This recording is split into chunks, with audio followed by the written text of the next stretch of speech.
Underwriting அப்படின்றது வந்து of a securities வந்து is an agreement entered into by a company with a financial agency to ensure that entire issue of securities are fully subscribed. So financial agency வந்து அண்டர்ரைட்டர் அப்படின்னு சொல்லுவாங்க.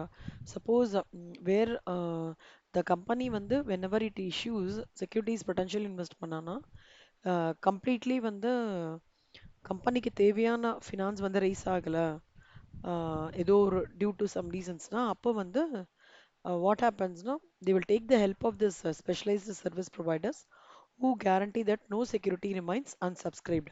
So அவங்க வந்து they will no, pitch in and try to do these services for a certain fees called as underwriting commission. Types of underwritingல வந்து there are two types.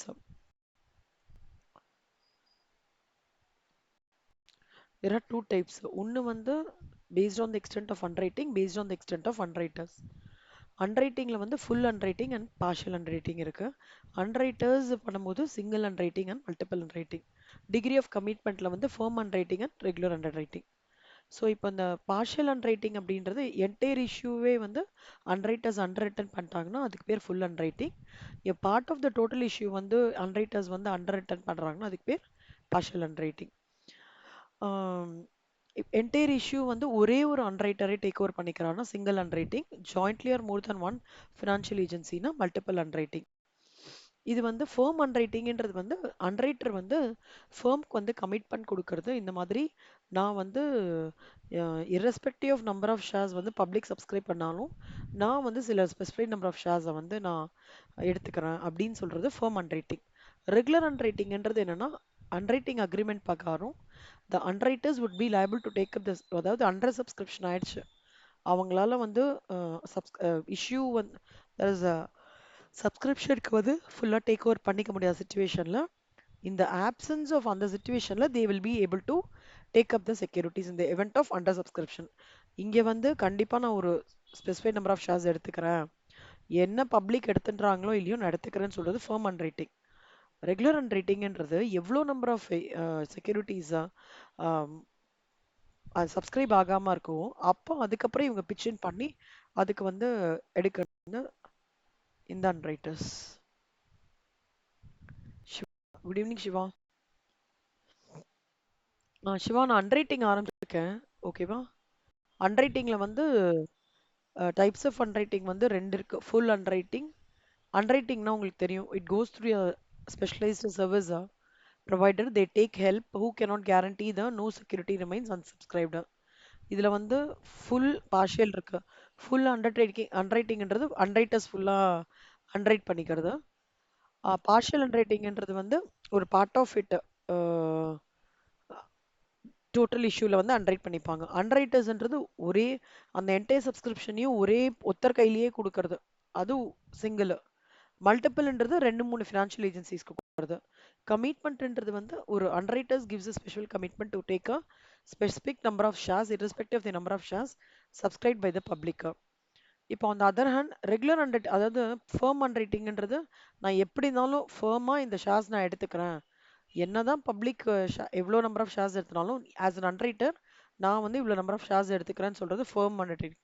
Regular அண்டர்டேக்கிங்க்கு யாராவது shares எடுத்துக்காத பட்சத்தில் அதை வந்து இவங்க எடுத்துக்கிறதுன்றது வந்து ரெகுலர் அண்டர்ரைட்டிங். சிவா ஒரே நிமிஷம் சிவா.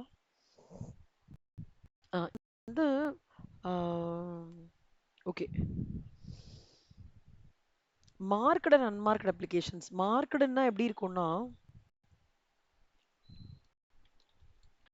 மேல சாப் குத்தி இருப்பாங்க மார்க்கெட் அப்ளிகேஷன்ஸ் அப்படின்னு.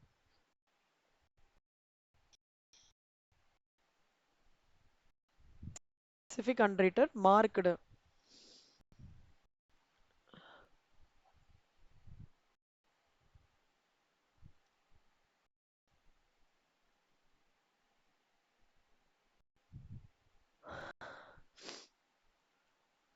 அதாவது இதுதான் வந்து அப்ளிகேஷன் ஃபார்ம்னா இதுக்கு மேல வந்து அண்டர்ரைட்டர் பேர் எழுதியிருப்பாங்க, அதான் வந்து மார்க்கெட் அப்ளிகேஷன்ஸ். எதுவுமே தெரிய மாட்டேங்குது. So market applications are those applications which bear the stamp of underwriter இருக்கும். If the issue is not fully subscribed னா அப்போ the market applications shall be applied in reduction of underwriter's liability. Unmarked அப்ளிகேஷன்ஸ்ன்றது வந்து stamp இருக்காது. Marked stamp இருக்கும். Unmarked stamp இருக்காது. இது applications வந்து கம்பெனியும் பப்ளிக்கும் டைரக்டா பண்ணுவாங்க இல்லையா? அப்ப அண்டர்ரைட்டர் லூப் இருக்க மாட்டாங்க. அதெல்லாம் unmarked applications. when there is one more than one unrated னா unmarked applications வந்து unraters வந்து பிரிச்சுப்பாங்க. Again when the issue is fully subscribed, the distinction between marked and unmarked applications becomes immaterial. Unrated liability அப்படின்னா என்ன? ரெண்டு liability பிரியுது. Gross, net. Grossன்றது total commitment of the unrater as per the unrating agreement. Netன்றது வந்து liability of the taking up of unsubscribed securities after taking into consideration the gross liability. Gross liabilityன்றது total commitment of the unrater. Net liabilityன்றது gross liability minus marked applications minus proportion of unmarked applications for which unrater has been given credit. இதான் வந்து net liability ஓடது. Underwriting commission இவங்க பண்ற இந்த சர்வீசஸ்க்குலாம் company வந்து அவங்களுக்கு ஒரு charge pay பண்ணுவாங்க. அதுக்கு பேர் அண்டர்ரைட்டிங் கமிஷன். அண்டர்ரைட்டிங் கமிஷனோட ஃபார்மேட் என்னன்னா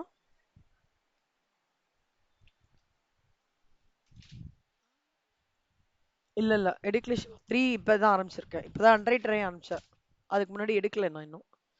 இந்த அண்டர்ரைட்டிங் எடுத்துட்டேன்னா குட்டி முடிஞ்சிரும்னு பாக்குறேன்.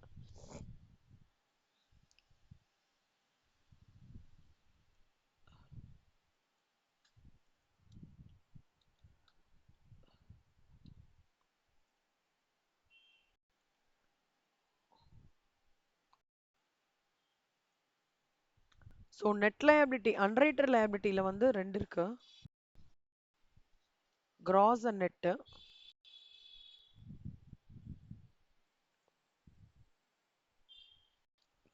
அண்டர்ரைட்டிங் கமிஷன்ல வந்து எவ்வளோ கிராஸ் லயபிலிட்டி ஒரு செக்யூரிட்டிக்கு எவ்வளோ issue price into rate of commission.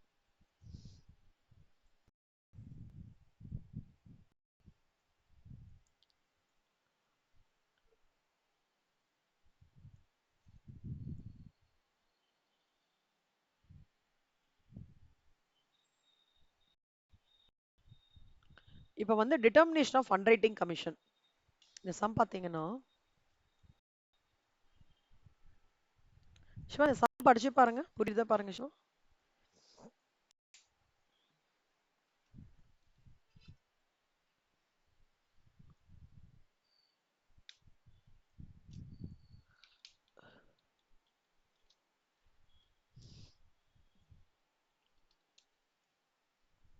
So XYZ Limited is issuing 20 lakhs shares of rupees 100 each, of rupees 10 each.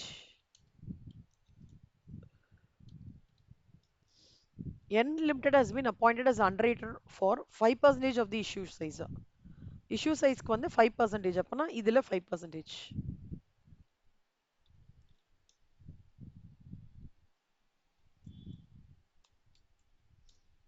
Okay Vishwa. So around 1 lakh ஷேர்ஸ்ன்னு வச்சுக்கோங்களேன். அண்டர்ரைட்டர்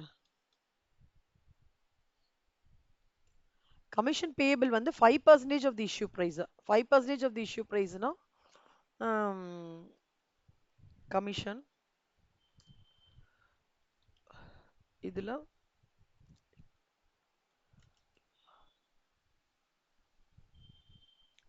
into into 10. Into 10 Siva. So 50,000. So இது rupees 50,000. எனக்கு கொஞ்சம் நல்லா fever Siva. இப்போ கொஞ்சம் பரவாயில்ல சிவா.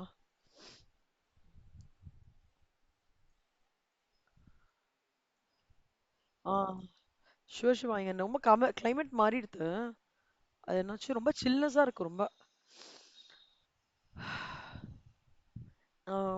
இப்போ வந்து calculate the amount of underwriting commission payable to N Limited. The shares are issued at par. இப்போ இது வந்து scenario 1.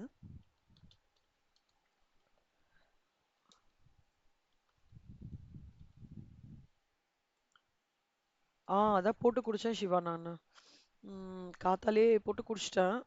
கொஞ்சம் இந்த மிளகு ரசம் அந்த மாதிரி இது ப்ரிப்பேர் பண்ணி நைட் சாப்பிடலாம்னு நினச்சிட்டு இருக்கேன்.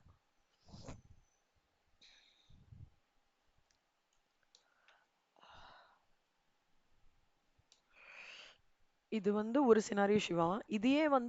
இதே சினாரியோல அவங்க வந்து ப்ரீமியம்ல இஷ்யூ பண்ணாங்க அப்படின்னா ஃபேஸ் வேல்யூ வந்து 12 ரூபான்னு ஆயிடுறதா. அப்ப வந்து என்னோட கமிஷன் வந்து ஒரு இதுக்கு 12 ரூபாய். அப்போ 1 lakh ஷேர்ஸ்க்கு 12 இன்டூ 5%. ஸோ 60,000. புரியுதா சிவா? ஆ இது ஈஸியா இருக்கு. ஸோ டைப் 1 ப்ராப்ளம் எம்சிக்யூல வரும்.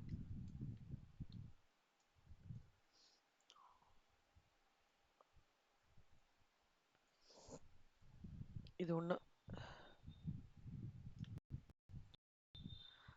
Next legal provisions underwriting commission ரிலேட்டடா என்ன லீகல் ப்ரொவிஷன்ஸ்? எ கம்பெனி வந்து ஒரு கமிஷன் பே பண்ணணும் அப்படின்னா இன் ரிலேட்டட் டு சப்ஸ்கிரிப்ஷன் ஆஃப் ஒரு ப்ரொக்யூர்மெண்ட் இது சப்ஸ்கிரிப்ஷன் இதுன்னா என்னெல்லாம் அண்டர்ரைட்டிங்கோட கமிஷன் இது என்னன்னு பார்த்தோம்னா ஃபர்ஸ்ட் கமிஷனை வந்து ஆர்டிகல்ஸ் ஆஃப் அசோசியேஷன் என்ன ஆத்தரைஸ் பண்ணியிருக்கோ அதுபடி பண்ணணும். இன்னொன்று அது வந்து இஷ்யூ ஆஃப் ஷேர்ஸ் மூலமாவோ இல்லை ப்ராஃபிட் ஆஃப் தி கம்பெனி மூலமாவோ இல்லை ரெண்டு இது மூலமாவோ பண்ணலாம். ரேட் ஆஃப் பெய்ட் கமிஷன் வந்து shall not exceed in case of shares வந்து 5% of the price, 5% of the price at which shares are issued, articles of association. Sorry, 5% of the price at which shares are issued or articles என்ன சொல்றாங்களோ whichever is less. Company லால படிச்சது தான் சிவா இது. டிபெஞ்சர்ஸ்னா இது 5%, debentures பாதிக்கு பாதி 2.5%. ப்ராஸ்பெக்டர்ஸ்ல அண்டர்ரைட்டரோட நேம், அவருக்கு என்ன ரேட்ல கொடுக்க போறோம், அவரோட கமிஷன், அவரோட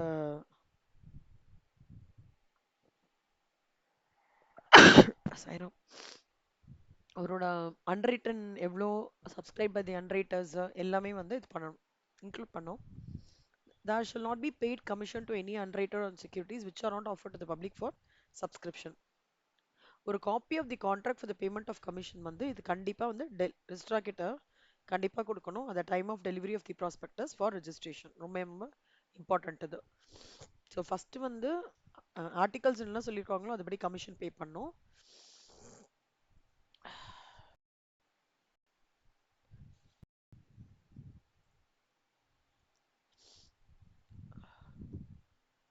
ஸோ வந்து ஆர்டிகல்ஸ் ஆஃப் அசோசியேஷன் என்ன சொல்றதோ அதுபடி கேட்கணும். அப்புறம் பேமெண்ட் ஆஃப் கமிஷன் என்ன பண்றதோ கமிஷன் எப்போவுமே ப்ராஃபிட்லேருந்தும் ஆர் இஷ்யூ ஆஃப் ஷேர்ஸ் மூலமாக தான் பண்ணணும்.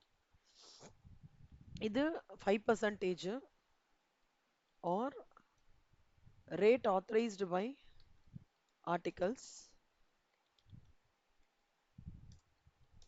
இல்லை 2.5% or rate authorized by articles whichever is less.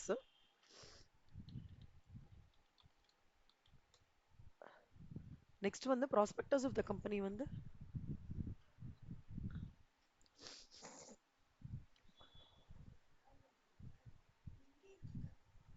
the prospectus of the company shall include என்னெல்லாம் name of prospectusல இதெல்லாம் include பண்ணோம். name of the underwriter,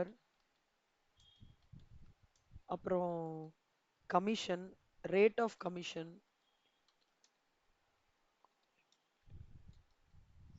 amount of commission. So number of securities to be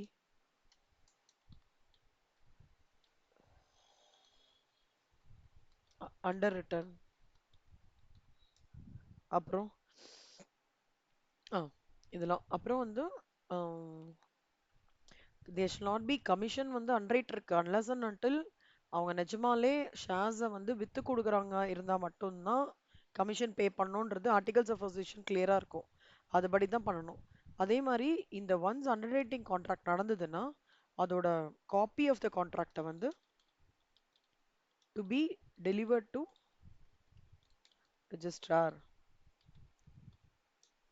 இதுதான் முக்கியமான points கணும். ஓகேவா? இப்போ வந்து அண்டர்ரைட்டரோடது வந்து extent of underwriting arrangement வந்து எப்படி அப்படின்னு பார்க்க போறோம். அண்டர்ரைட்டன் வந்து ஃபுல்லாவா இல்ல பார்ட்டாவா இல்ல ஒரு கொஞ்சம் ஷேர்ஸை வந்து ஒரு அண்டர்ரைட்டர் கிட்ட ஒரு கொஞ்சம் ஷேர்ஸ் அப்படி பண்ண போறோமான்றது எப்படின்றத பார்க்க போறோம்.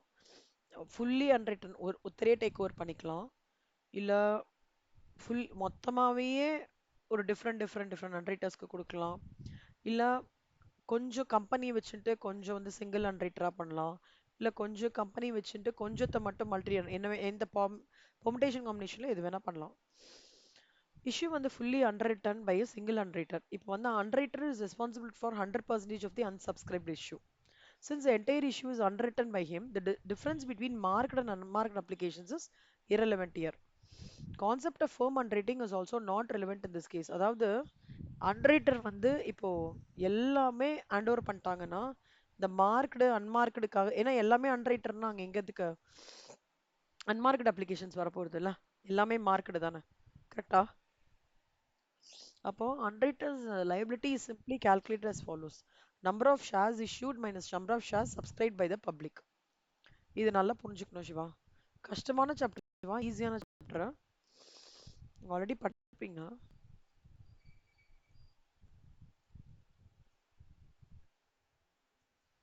ஆ, அப்போலேருந்தே பண்ணிட்டு இருக்கேன் சிவா. ஆ, லீகல் ப்ரொவிஷன்ஸ்.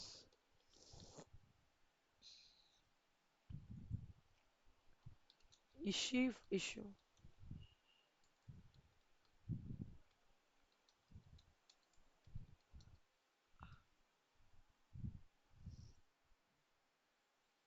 என்னப்பா? நந்தனா கேட்டிருக்கேன். நந்தனாவை கேட்டிருக்கேன், அவங்க எதுவுமே ரிப்ளை பண்ணல. அவங்களுக்கு ஏதோ உடம்பு சரியில்லைன்னு சொன்னாங்க நேத்திக்கு. தெரில, எனக்கு எதுவுமே பண்ணல சிவா.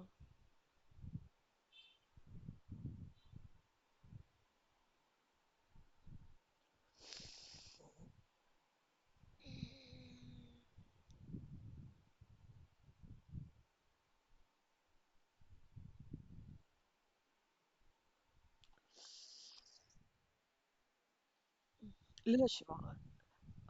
இல்ல சிவா, ரெக்கார்டிங் வச்சிருக்கேன். ஆனா எனக்கு ரெக்கார்டிங் இப்போ சர்ச் பண்ண முடியல, டயர்டா இருக்கு. உள்ள வேற ஒரு இதுல மூவ் பண்ணி வச்சிருக்கேன் எல்லா ரெக்கார்டிங்ஸுமே, போன செட்டோடது. அது இப்போ எடுத்து நான் கனெக்ட் பண்ணி லேப்டாப்ல பண்ணி பார்க்கணும். சரி, அதனால தான் ஃப்ரெஷ்ஷாவே எடுத்துடலாம்னு உட்காந்துட்டேன். உங்களுக்கு எப்படி சிவா போயிட்டு இருக்கு? நாளைக்கு ப்ரிப்பரேஷன் சூப்பரா பண்ணிருக்கீங்களா? Very good.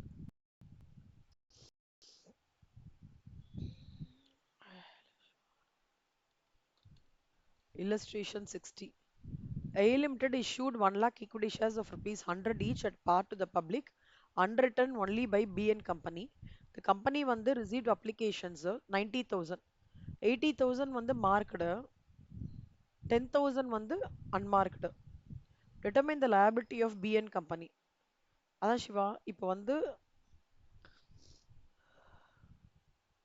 A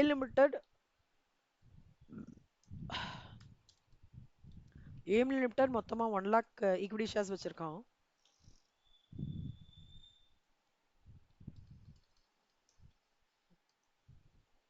மொத்தமா 1 lakh equity shares வச்சிருக்கான். அதை வந்து BN Co வந்து அண்டர்ரைட் பண்றோம். It is underwritten only by BN Co. ஒரு ஆள் தான் சிவா. அப்போ வந்து ஒன்லி ஒன் அண்டர்ரைட்டர். ஸோ நீங்கள் சம்மில் என்ன 4 விஷயம் நல்லா அண்டர்ஸ்டாண்ட் பண்ணிக்கணும் சிவா. கம்பெனி அவங்க எவ்வளோ டேக் ஓவர் பண்ணியிருக்காங்க, ஒரு அண்டர்ரைட்டரா நிறைய அண்டர்ரைட்டரா, அந்த பர்சன் வந்து அந்த கம்பெனி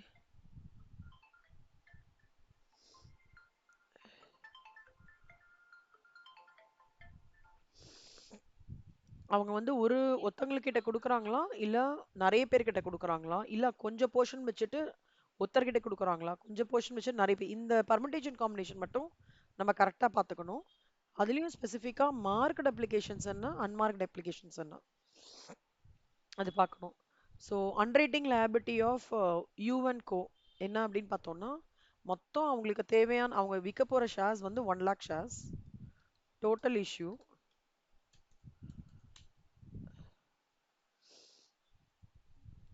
இவங்க அதில் வந்து issued at part of the public, the company received applications. The company is receiving applications for 90,000.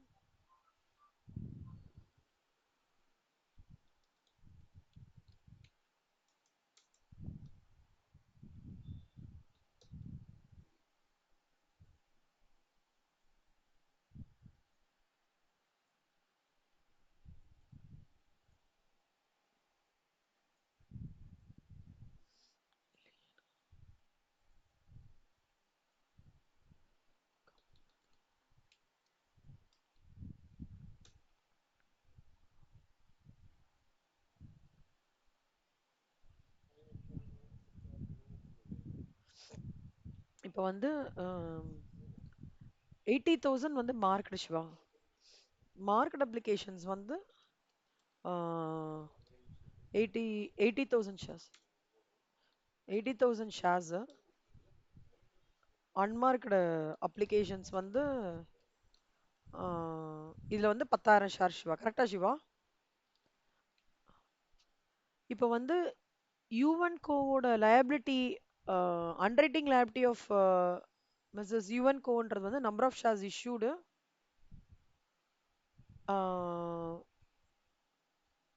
Market அப்ளிகேஷன்ஸ்னா வந்து அதாவது அவங்களுக்கு வந்தது ஆல்ரெடி ரிசீவ் ஆயிருக்கிறது 90,000 shares.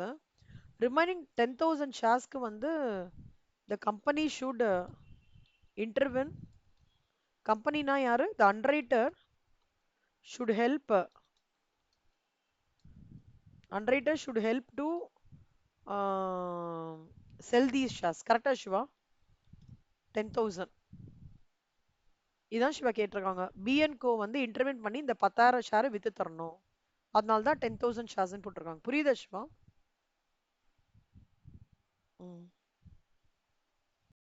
Next, when the issue is fully underwritten by multiple underwriters, the underwriters are jointly responsible for the subscription of 100% of issue size. Individual underwriters are given credit for respective marked applications. Unmarked applicationsன்றது வந்து underwritersக்குள்ள பிரிச்சுப்பாங்க. The sharing is normally done in proportion to their gross liability. However, if the underwriting arrangement so provides, the same can be shared based on gross liability minus marked applications. அப்போ marked applications, unmarked applicationsன்றத relevance இங்க வருது. அதாவது அண்டர்ரைட்டர்ஸ் வந்து 100% issue shares அவங்களே எடுத்துக்கிறாங்க. Market அப்ளிகேஷன்ஸோட கிரெடிட்டும் அவங்களே எடுத்துக்கிறாங்க. அப்போ அன்மார்க்ட் அப்ளிகேஷன்ஸ் இருக்கும் போது ஏதாவது வித்து போகாதது அது வந்து to be shared between all the underwriters. Sharing வந்து should be normally done in proportion of their gross liability. ஷேரிங்ன்றது எப்படி பிரிக்கணும்னா கிராஸ் லயபிலிட்டி பேஸ் பண்ணி பிரிக்கணும். If the underwriting arrangement so provides same can be shared based on gross liability.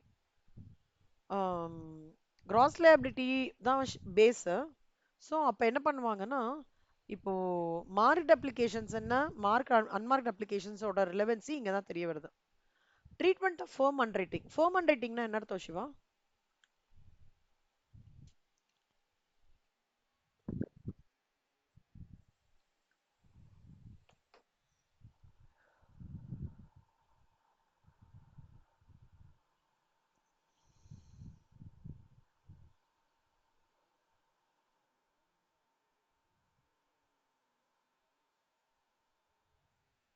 கரம்மா correct. அதாவது அந்த writer வந்து பா நீ எதுவும் இது பண்ணாத, பப்ளிக் உன்னோட கம்பெனிலேருந்து எவ்வளோ ஷேர்ஸ் எடுத்துட்டு போனாலும் பரவாயில்ல, நான் இந்த ஃபிக்ஸட் அமௌண்ட் ஆஃப் ஷேரை on behalf of no myself இது நானே வந்து வாங்கிக்கிறேன் கம்பெனியோடத டேக் ஓவர் பண்ணிக்கிறேன்னு சொல்லிட்டு ஃபேமாக ஒரு அக்ரிமெண்ட் சொல்றது தான் ஃபேம் அண்ட் ரைட்டிங். ஓகேவா? புரிஞ்சுதா சிவா? இப்போ fame underwriting treated as market applications தான். கரெக்டா? நான் இதை ஷுவராக எடுத்துட்டு போறேன்னா அப்புறம் வந்து அதெல்லாம் மார்க்கெட் அப்ளிகேஷன்ஸ். அப்போ the benefit of firm underwriting is given to each individual underwriter. Number of shares is deducted from each individual's respective liability. Firm underwriting is treated as unmarked applications. இப்போ the benefit of given to all the underwriters in the ratio of gross liability. அப்போ underwriters liabilities என்ன சொல்லலாம்?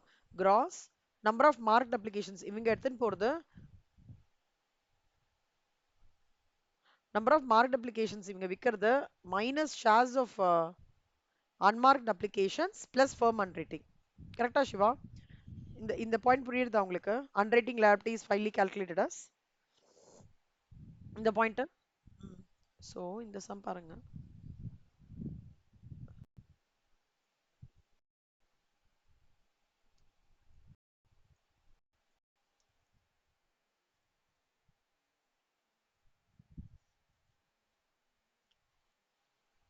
அதாவது இந்த அண்டர்ரைட்டரோட இந்த இந்த இந்த liability calculate பண்ணும்போது என்ன ஆகும்னா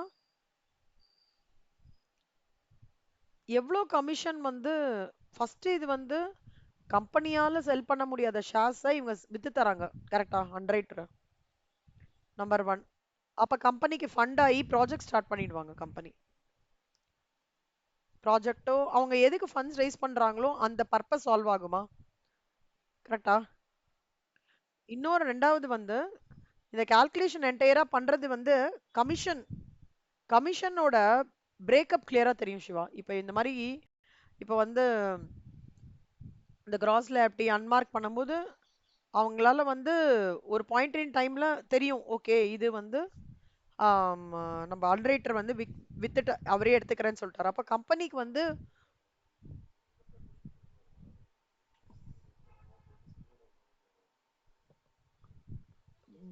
பேர்டன் பேர்டன் வந்து கம்மியா இருக்கும். அதாவது கம்பெனிக்கு வந்து பேர்டன் கம்மியாகும்.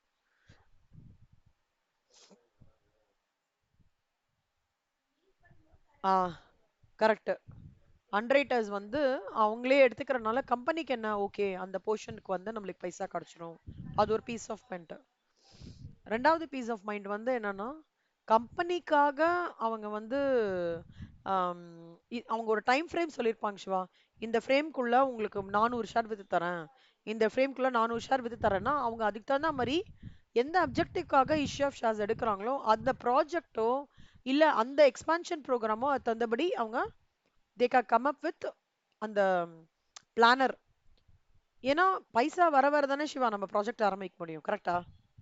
இவங்க வந்து கன்ஃபார்ம் பண்ண தான் ப்ராஜெக்ட் ஆரம்பிக்கணும். ப்ராஜெக்ட் ஆரம்பிக்கிறோம்னு தெரிஞ்சாலே என்னாகும், இன்வெஸ்டர்ஸ்லாம் என்ன பண்ணுவாங்க, ஓ நியூ ப்ராஜெக்ட் வந்திருக்கு போல வரப்போகுது போல இருக்கு, நம்ம அப்ப இன்னும் கொஞ்சம் கூட இது பண்ணலாம். வந்து இவங்க வந்து எல்என்டி வந்து ஒரு டிஃபென்ஸ் இதுலயும் வந்து கால் வைக்கிறாங்க. அப்போ நம்ம அதன் மூலமா நிறைய ஒரு விஷயம் வந்து என்ஷூர் இன்னும் கொஞ்சம் கூட ப்ராஸ்பெக்ட் இன்வெஸ்டர்ஸ் உடனே இன்வெஸ்ட் பண்ண ஆரம்பிச்சிருவான். புரியுதா ஷில்வா? இப்போ என்னால பண்ண முடியாத ஒரு விஷயம் உங்க மூலமா நடக்கிறது அப்படின்னு உடனே எனக்கு என்ன ஒரு ஹாப்பி, சரிப்பா நம்ம பர்பஸும் சால்வ் ஆகிறது, உங்களுக்கும் அதனால பெனிஃபிட் வருது. ல- இ- இ- ரொம்ப ஹை லெவலா யோசிச்சீங்கன்னு வச்சுக்கோங்க சிவா, பேர்ட்ஸ் ஐ வியூல இன்வெஸ்டர் இன்னும் கொஞ்சம் கூட கம்பெனியோட ஷேரை வாங்க ஆரம்பிச்சிருவான். அப்ப என்ன ஆகும், இன்வெஸ்டர் மூலமா ஷேர் உள்ள வரும். ஓகே ப்ராஜெக்ட் எடுக்க போற டைமையும் நான் அசஸ் பண்ண முடியும், எனக்கு ஃபண்ட்ஸும் வர ஆரம்பிக்கும், உங்களுக்கும் நான் கமிஷன் கொடுத்தா மாதிரி இருக்கும். ஸோ இது எல்லாமே இது வரும்போது end of the day the company வந்து will take up their position to the next level. அதான் அண்டர்ரைட்டரும் ஃபேக்டரிங்கோட ஒர்க் இருக்குல்ல, ரோல் இருக்குல்ல, ரெண்டு பேர் ரோலும் ஒரே மாதிரியே இருக்கும். இது கிரெடிட் சேல்ஸ் பண்ணி ஃபாலோ பண்றான், இதுவும் அதே மாதிரி தான். எண்ட் ஆஃப் த டே ரெண்டுமே பைசா தானே. ஃபேக்டரிங் என்ன அர்த்தம், கிரெடிட் சேல்ஸ் பண்றாங்க, பைசா வரல, follow mechanism.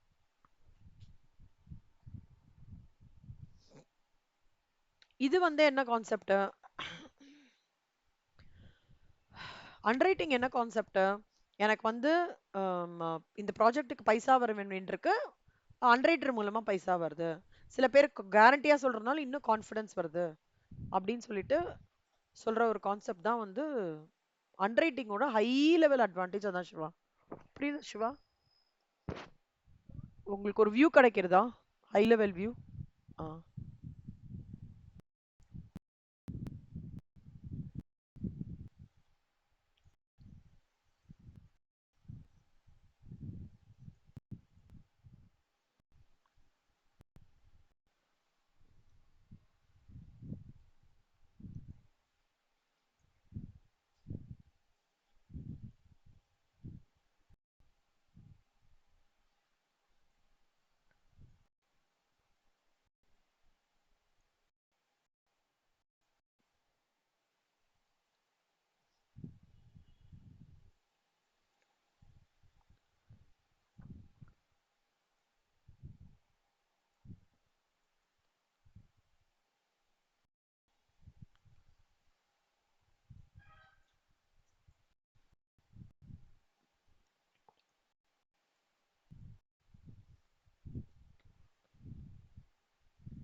Okay. Full underwriting,